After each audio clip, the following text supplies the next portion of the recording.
მაგ კომპანიის მფლობელები რუსეთში არიან. საწყობები აქ გაქვთ თუ რუსეთში?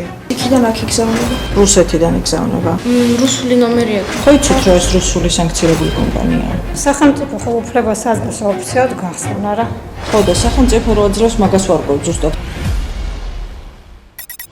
რუსული ონლაინ გაყიდვების გიგანტი საქართველოში ფეხს ელვის სისწრაფით იკიდებს და ქვეყნის მასშტაბით უკვე 96 ოფისს ამუშავებს. გორი, ხაშური, ახალციხე, წალკა, ბოლნისი, გარდაბანი, თელავი, 2 პუნქტი ზუგდიდში, 3 ფოთში, 5 ქუთაისში, 18 აჭარაში, 60 თბილისში. ისფერი აბრები ოფისებზე წარწერი დვალბერიზი ლამის ყველა უბანში, ერთი მეორეს მიყოლებით ჩნდება და ქართულ ონლაინ მაღაზიებს ძირავს.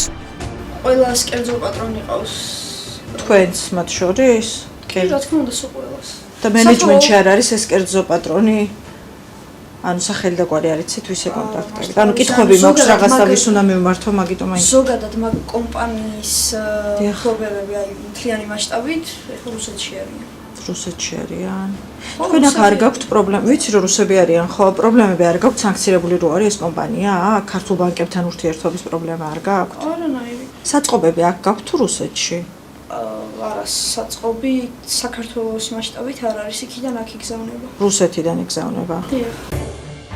რუსული ონლაინ ჰიპერმარკეტი Wildberries რუსეთში 2004 წელს დაფუძნდა. უნივერსალური საცალო ქსელი ყიდის ყველაფერს: ტანსაცმელს, კოსმეტიკას, საკვებს, საყოფაცხოვრებო ტექნიკას, წიგნებსა და კიდევ უამრავ პროდუქტს. კომპანია რუსეთის ბიუჯეტის ერთ-ერთი უმსხვილესი გადამხდელია. თუმცა 60 წლის განმავლობაში აქამდე რუსულ ქსელს საქართველოში გაყიდვების დაწყების შესაძლებლობა არ ჰქონია. კითხვები მაქვს რაღაცა ვის დავუკავშირდე? Нас нет официального офиса. А вы по-грузински не можете говорить? Чуть-чуть не. А грузинские потребители нет у вас? С ним как общаетесь? Мало? Только русскоязычные у вас? По большей части да. Да? ჟურნალისტური გამოძიების ამ ეპიზოდში გიყვებით, რა კავშირი აქვს ივანიშვილების ოჯახის ქართულ ბანკის მაღალჩინოსნებს რუსული კომპანიის საქართველოში შემოყვანასთან და როგორ მიდის კვალი ქართულ ბანკის ბოსებთან. რათა ოფისს ვეძებ თქვენსას? ნომერს თუ შეიძლება. და ოფისი არ იცით სად არის? ოფისი არა. ანუ ვისთან გაქვთ ხოლმე კონტაქტი, ტელეფონით კონტაქტებით? და ვინ არის საკონტაქტო პირი? რუსული ნომერი აქვს. რუსულ ნომერზე. აქ საქართველოში არავის არ ეკონტაქტები? საქართველოში არის, უბრალოდ რუსული ნომერი აქვს. ქართველია? არა, რუსული.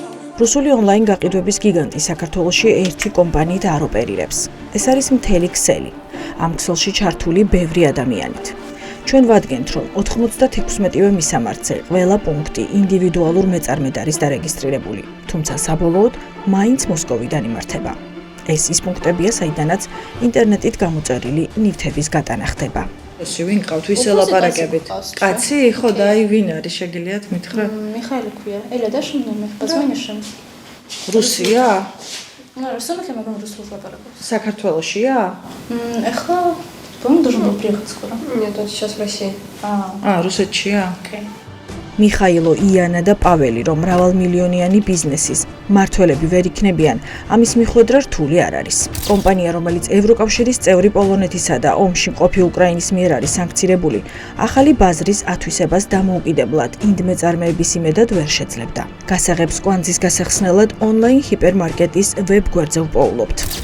კონტაქტების ველში ვხედავთ კომპანიის სრულ დასახელებას. აქ ვადგენთ, რომ Wildberries საქართველოში შპს ტრანსკომ გრუპის სახელით ოპერირებს. მისი მფლობელი კი სერგი თვალჭრელიძეა. პარტია ქართული ოცნების წევრის, დეპუტატ გიორგი ბარვენაშვილის ბიზნეს პარტნიორი. აი, თქვენი ხურდა. კიდევ არის, არ დატოვოთ.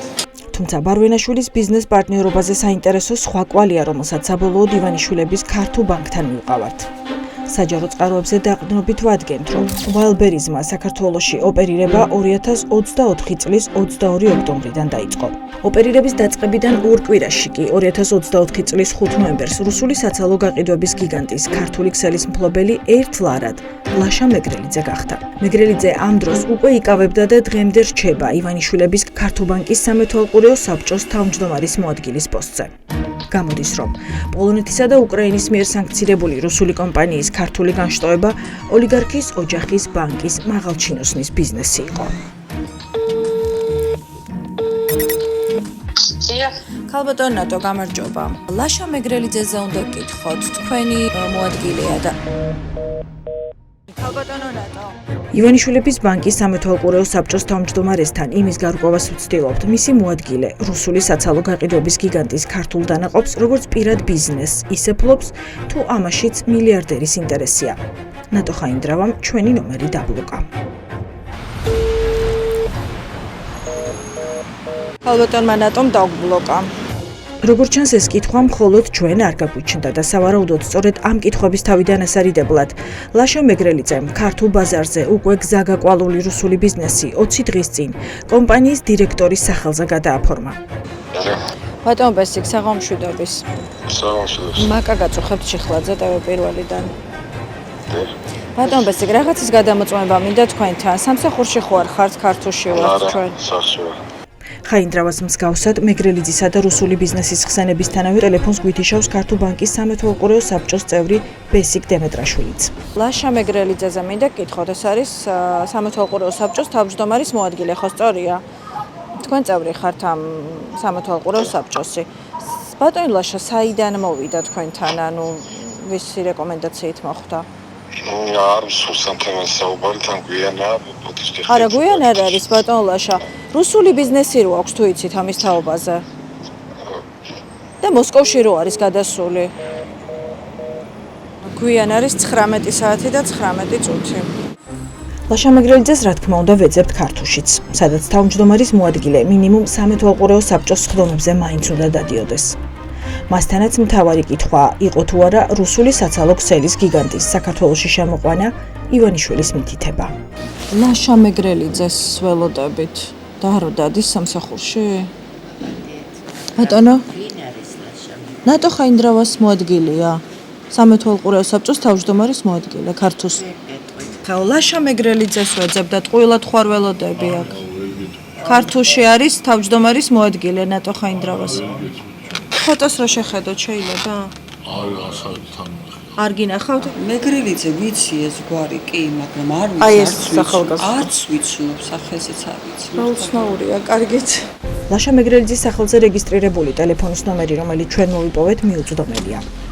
არავინ ცხოვრობს არც მის კუთვნილ ერთადერთ უძრავ ქონებაში საგურამოში. მეგრელაძესთან მთავარი კითხვა, ხომ არ გადააფორმა წილი ფორმალურად მხოლოდ იმიტომ, რომ რუსული ბიზნესის უკან ქართულს და შესაბამისად ბიძინა ივანიშვილის კვალი გაექრო.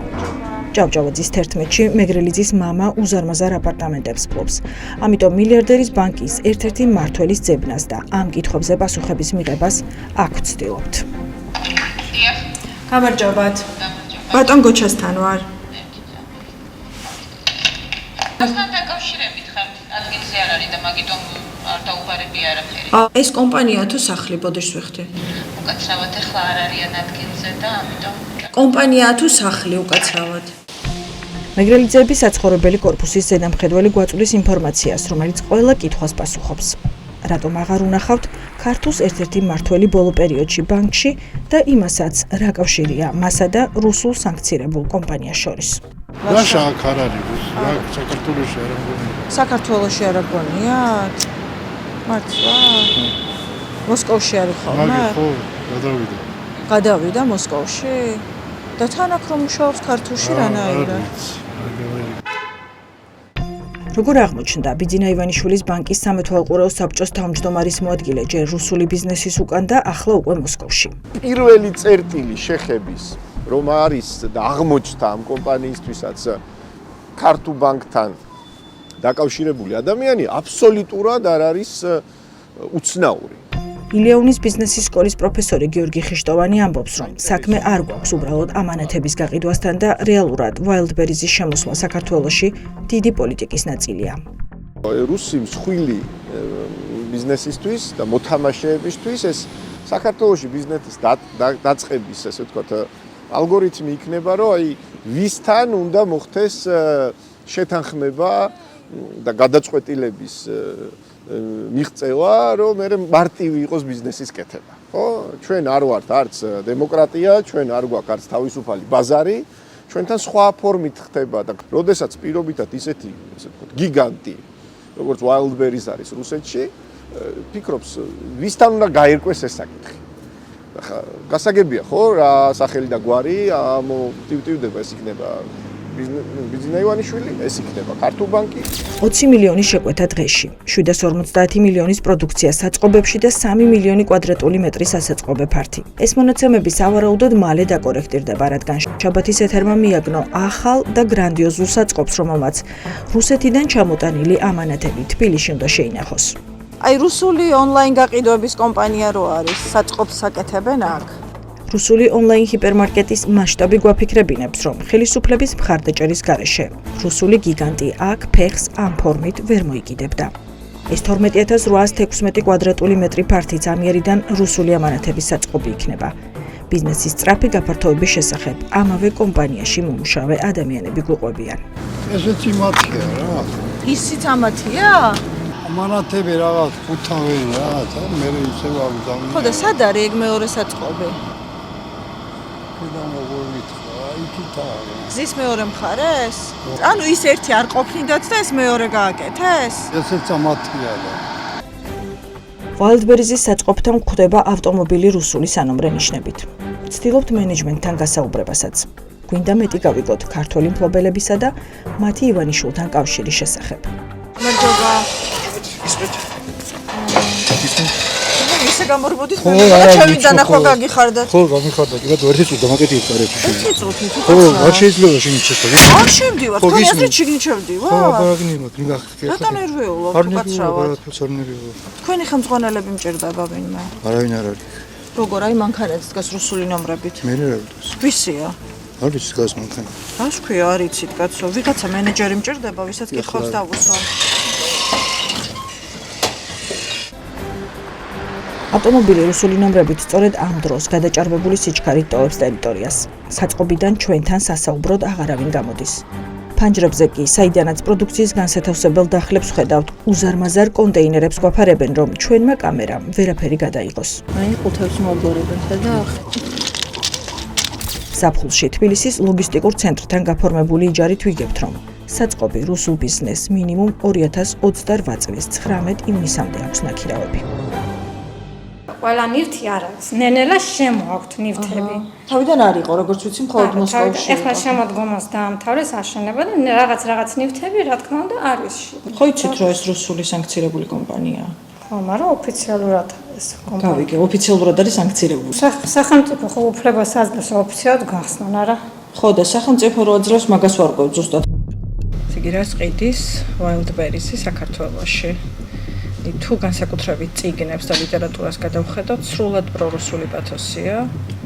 აი აფხაზეთი ომის ცეცხლში. სამხრეთ ოსეთი როგორც რესპუბლიკა აღიარებულია აი ამ გამოცემაში, რომელსაც 31 ლარად ყიდიან. რაც ჩანს ანოტაციაში, იქიდანაც ცხადია რა არის შინაარსი ამ გამოცემების. მიხეილ სააკაშვილზე სააკაშიზმი დაარქვეს და ასეთი გამოცემა, რომელსაც სხვათა შორის იმ წიგნებზე ბევრად წვირად 32 ლარად და 97 თეთრად თავაზობენ მომხმარებლებს. და რაც ასევე ძალიან თვალში მოსახვედრია, ეს არის ქართული მინი იმპერიის კრახი. ასე განიხილავენ რუსეთ-საქართველოს ომს. და ეს წიგნი 2010 წელს არის გამოცემული, რაც ნიშნავს, რომ 2008 წლის გამოხმაურება. ყველა ავტორი, რა თქმა უნდა, არის რუსი, ილუსტრატორებიც არიან რუსები და რა თქმა უნდა, გამოცემულიც არის რუსეთში. არა და 2021 წელს უკრაინაში რუსული საცალო გაყიდვების გიგანტი სწორედ ამის გამო დაასანქცირეს. Wildberries-ი იქაც რუსული პროპაგანდით გაშღენთილ ანტიუკრაინულ ლიტერატურას ყიდდა. ხო, მინდა Wildberries შესახებ მოგიყვეთ, ეს არის აპლიკაცია ჩემთვის აღმოჩენა. გამოწერიდან პოპულარული ნივთები 4 დღეში ჩამოდის. რუსულ კომპანიას საქართველოში რეკლამას პარლამენტში ქართული ოცნების სიით გასული დავით კაჭარავას მეუღლე ქეთი ხატიაშვილი უკეთებს. თავის მხრივ დავით კაჭარავაც რუსული ალუმინის საფასადე მასალების ბიზნესის მფლობელია. რუსეთთან ბიზნესი, გაკეთებული ბიზნესი ჩემთვის პრობლემას არ წარმოადგენს. რატო გეკითხა? არ წარმოადგენს, მე გითხარი, რატომ უნდა წარმოადგენს? არ გეუხერხულება? არ მეუხერხულება. უხერხულობა როგორც ჩანს არსებობს თავად Wildberries-ის საქმიანობის პროცესშიც, რადგან აყვანილი თანამშრომლების მონათხრობის თანახმად მათთან ანგარიშ სწორება არა საბანკო გზით, არამედ ნაღდი ფულის ხელში გადაცემით ხდება. ბანკში იღებთ ხელფასს? ჩვენ პირადად ჩვენი უფროსი გვაძლევს. ხელზე იღებ. ლაშა მეგრელიძეს ბუნებრივია მოსკოვში ვერ დავუკავშირდით. ამიტომ ვცდილობთ კონტაქტზე გავიდეთ დეპუტატ ბარვენაშვილის ბიზნეს პარტნიორთან, სერგი თვალჭრელიძესთან, რომელიც ჯერ ქართულს ერთ-ერთი მმართველის ნდობით აღჭურვილი პირი იყო და მოულოდნელად 100%-იანი წელის ფლობელი გახდა. სერგი თვალჭრელიძე პირდაპირ მნიშვნელობით ბიძინა ივანიშვილის მეზობელია. მის შესახებ შაბათის ეთერს წყარო უყვება, რომ ახლა ისიც მოსკოვშია. ინფორმაციას ნაწილობრივ ადასტურებენ მაყაშვილის აღმართზე მცხოვრებლებიც. ბოლოპედში არ ნახია. მაინც რამდენი ხანი იქნება რაც არ გინახავთ?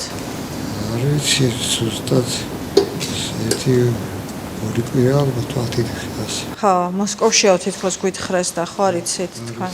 არის სხვა ცხოვრობს მასთან ერთად ვინმე? არა. მოსკოვი ცენტრია, საიდანაც უმსხვილესი რუსული კომპანია ოპერირებს. ბელარუსის, ყირგიზეთის, უზბეკეთის, ტაჯიკეთის, ყაზახეთისა და ჩინეთის გვერდით უკვე საქართველოც გამოჩნდა. ევრაზიის კავშირის წევრი ქვეყნების წარმომადგენლებს, როგორც ჩანს, ხშირი კომუნიკაცია უწევთ რუსეთის დედაქალაქთან და ქართულს მმართველი ლაშა მეგრელიძის მოსკოვში გადასვლაც სავარაუდოდ ამას უნდა უკავშირდებოდეს.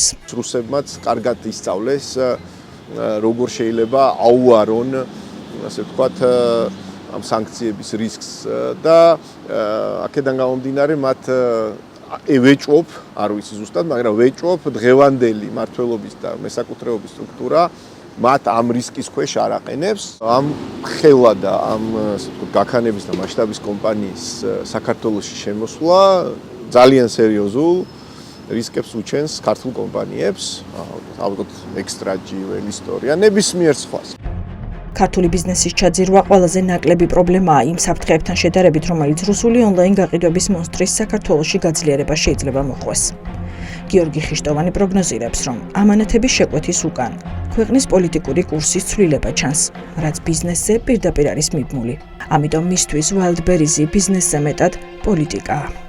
არ პატარა მეწარმე რა, ევროკავშირი რას ლაპარაკობ. წამო რა, ყაზახეთში გატანაში დაგეხმარება Wildberries-ის პლატფორმა.